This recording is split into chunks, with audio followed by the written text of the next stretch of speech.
Memang betul hidup itu seperti roda yang berputar, tapi bukan berarti dengan kita diam aja, hidup kita akan berputar. Tentu kita perlu usaha bukan untuk memutarnya. Halo teman-teman, perkenalkan nama aku Azra dan aku baru mulai konten buku di TikTok dan juga di YouTube. Kali ini aku mau review buku yang aku pegang sekarang.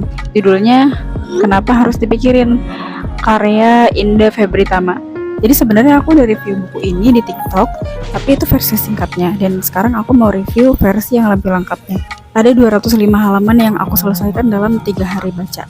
Aku tertarik banget baca buku ini karena rasanya tuh kayak lagi duduk, dengerin sudut pandang orang lain yang kedengarannya tuh bijak banget gitu. Yang padahal kalau misalkan kita ngobrol, mungkin obrolannya bisa sampai 1 tahun. Sedangkan dengan baca buku, kita bisa mengetahui sudut pandang penulis dalam waktu yang singkat. Jadi teman-teman, di bab-bab awal buku ini tuh membahas tentang berdampingan dengan banyak orang yang beberapa diantaranya menyebalkan. Orang-orang yang kadang membuat kita berhenti percaya pada mimpi-mimpi kita, berhenti percaya bahwa mimpi itu akan berhasil kita raih. Nah, sebagai orang yang baru mulai ngonten di YouTube dan juga di TikTok, aku ngerasa ini ngena banget buat aku. Aku sempat takut tentang pandangan orang lain, tapi lewat tulisan di buku ini, aku jadi punya keberanian untuk terus upload tanpa mikir berlebihan soal komentar negatif. Menurut aku, buku ini tuh cocok banget kalau misalkan mau dibaca dalam kondisi apapun, terutama lagi down. Kenapa? Karena menurutku buku ini tuh bukan cuma untuk orang yang lagi overthinking, tapi cocok dibaca kapanpun. Misalnya kalau lagi capek, buku ini cocok. Kalau misalkan lagi cemas soal masa depan, buku ini juga cocok dibaca. Kalau misalkan lagi butuh diyakinin kalau kita masih boleh punya mimpi, atau saat butuh diri kita dipupuk sebentar dari hiruk-pikuknya dunia. Buku ini tuh isinya adalah sudut pandang penulis tentang berbagai macam hal dalam hidup. Soal kebahagiaan, bahagia secukupnya, sedih secukupnya, bersyukur, menerima perubahan, hingga mengingatkan bahwa hidup juga akan berakhir. Semua disampaikan dengan sangat lembut tanpa menggurui. Ada banyak banget kutipan yang aku tandain di buku ini, karena kutipan-kutipannya itu ngena. Bisa dilihat berapa banyak penanda yang aku kasih di sini. Hampir di setiap halamannya itu ada kalimat yang ngena buat aku. Misalnya di halaman 156 soal syukur. Katanya, dengan syukur, sampah pun bisa menjadi sesuatu yang berharga.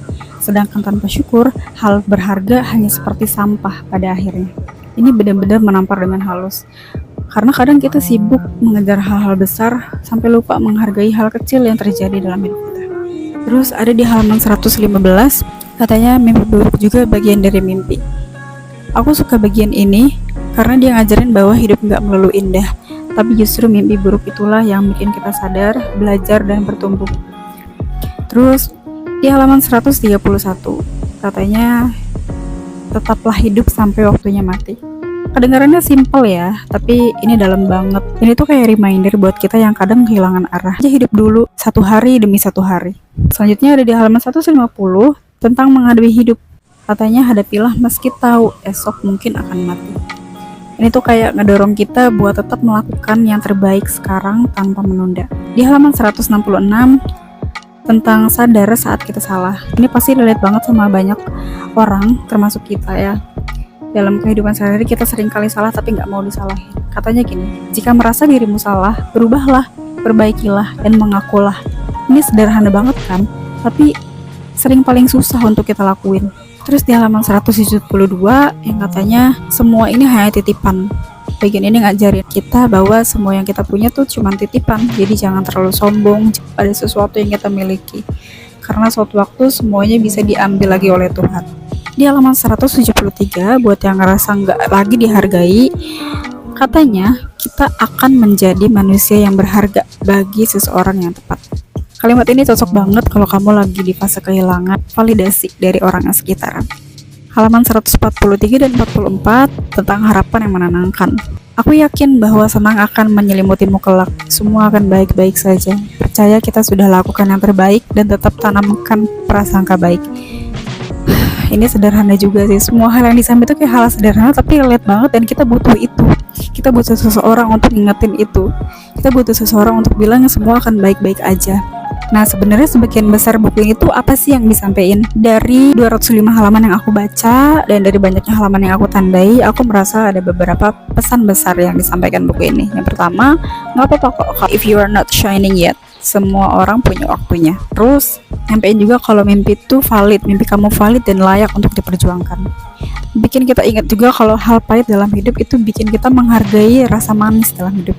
Tanpa ada rasa pahit, kita mungkin nggak bisa mengenali rasa manis itu. Buku ini juga ngingetin kita kalau hal buruk itu bukan berarti semuanya sudah selesai. Gagal itu bukan akhir, hanya bagian dari proses. Hidup itu berputar dan kita perlu usaha untuk membuat roda itu bergerak. Jadi memang betul hidup itu seperti roda yang berputar, tapi bukan berarti dengan kita diam aja, hidup kita akan berputar. Tentu kita perlu usaha bukan untuk memutarnya. Aku juga ngerasa dikasih tahu lewat buku ini kalau bahagia dan sedih itu secukupnya aja. Dan salah satu kutipan yang juga penting menurut aku adalah jangan takut say goodbye sama orang-orang yang ngeremehin mimpi kita. Semua ini disampaikan dengan cara yang sangat manusiawi dan juga grounding. Kenapa menurutku buku ini layak dibaca? Karena buku ini bukan cuma ngasih nasihat, tapi juga kasih rasa tenang. Buku ini memvalidasi rasa lelah, rasa takut, rasa khawatir yang kita rasain.